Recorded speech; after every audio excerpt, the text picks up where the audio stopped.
आपका अपने YouTube channel के आर्यन इंस्टीट्यूट पर स्वागत करती हूँ। दोस्तों, आज हम पढ़ने की श्रृंखला में थोड़ा सा आगे बढ़ते हैं। तो आज का हमारा टॉपिक है प्रयत्न। हिंदी में कुछ प्रयत्न होते हैं दोस्तों, आज हम उनके बारे में चर्चा करेंगे। उन प्रयत्नों को हम एक सूत्र के द्वारा व्यक्त करेंगे। उस सूत्र के माध्यम से प्रयत्नों को याद करने की कोशिश करेंगे। वो कह सकते हैं कि सूत्रों के रूप में एक ट्रिक बताएंगे हम कि प्रयत्नों को कहते हम याद करते हैं। तो प्रयत्न, सबसे पहले हम जानते हैं प्रयत्न होता क्या है। तो किसी भी ध्वनि के उच्चारण में दोस्तों मुख विवर से लेके कंठ तक जो प्रयत्न जो प्रयास किया जाता है उसे ही हम प्रयत्न कहते हैं। प्रयत्न दोस्तों दो प्रकार का होता है, एक होता है अभ्यांतर प्रयत्न, दूसरा होता है बाह्य प्रयत्न। तो आइए आज हम अभ्यांतर प्रयत्न पे बात करते हैं। तो प्रयत्न क्या होगा? अभ्यांतर प्रयत्न जो होता है दोस्तों वो 5 प्रकार का होता है। एक एक करके हम एक एक प्रयत्न पे बात करते हैं।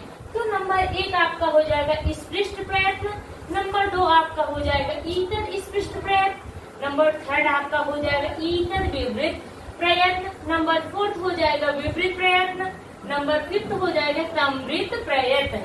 तो अब ये करके हम देखते हैं कि स्पृष्ट प्रयत्न में क्या आता है। तो मैं आपको बहुत ज्यादा डिटेल नहीं बता रही हूँ, बस एक सूत्र के माध्यम से हम इन प्रयत्नों को बताने की कोशिश कर रहे हैं। इसको बहुत ध्यान से समझिएगा। अगर ये सूत्र याद रहेगा तो ये चीजें आपको हमेशा याद रहेंगे। आपने स्पर्श प्रयत्न पढ़ा होगा, तो ये स्पष्ट जो है कुछ अलग नहीं है, वही है, बस इसका नाम बदल दिया गया है। तो इसको हम एक सूत्र के रूप में देखते हैं। तो स्पृष्ट प्रयत्न क्या होता है, इसका सूत्र हो जाएगा स्पृष्ट प्रयत्नम स्पर्शानाम। इसका मतलब ये है कि स्पृष्ट प्रयत्न जो है स्पर्श नाम जितने भी प्रयत्न स्पर्श प्रयत्न में आते हैं तभी आपके स्पृष्ट प्रयत्न के अंतर्गत आते हैं। यूँ कह सकते हैं स्पर्श प्रयत्न में का से लेकर माँ तक के सारे वर्ड आपके आते हैं। स्पृष्ट प्रयत्न स्पर्शानाम स्पर्श प्रयत्न में का से लेकर माँ तक आते हैं। कहिए तो मैं लिख देती हूँ, वैसे मैं लिखना नहीं चाह रही थी क्योंकि आप ये बहुत पहले पढ़ चुके हैं। का से माँ तक। दिन नंबर दूसरा हमारा आता है ईतद स्पृष्ट प्रयत्न। अब हम देखते हैं कि ईतद स्पृष्ट प्रयत्न क्या होता है। तो ईतद स्पृष्ट प्रयत्न अंतस्थायाम अंतस्था नाम। तो हमने अंतस्थ प्रयत्न पढ़ा, एक स्पर्श पढ़ते हैं, दूसरा अंतस्थ पढ़ते हैं, तीसरा हम ऊष्म पढ़ते हैं।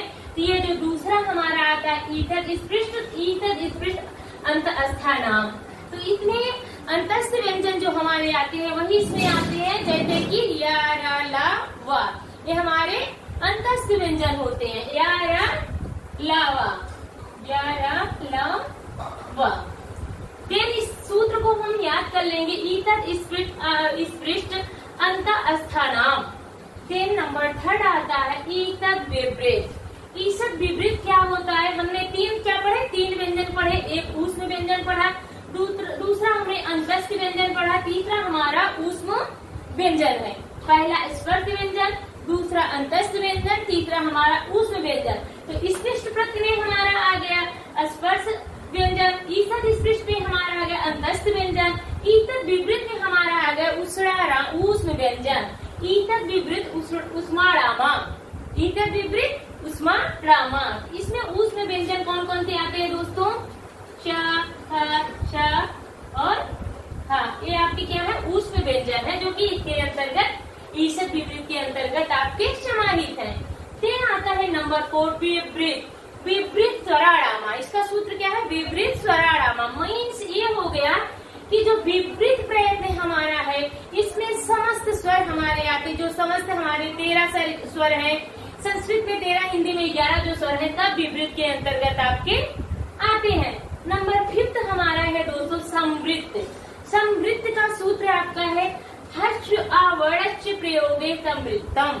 मीन्स की जो हर्ष आ होता है, मतलब छोटा आ जो होता है उसका प्रयोग आपके समृद्ध में होता है। उम्मीद है कि ये चीजें समझ में आ गई होगी। पहला हमारा स्पर्शानाम स्पष्ट प्रयत्न स्पर्शानाम का से माँ तक, दूसरा ईतद स्पृष्ट अंतस्थानाम या रा ला वा, तीसरा ईतद विवृतम उष्माणाम शाखा साहा। विवृत स्वराणाम, विवृत में क्या आएगा? विवृत स्वराणाम 13 स्वर आपके आ जाए। समृद्ध हर्ष आवड़स्य प्रयोगम समृद्धा।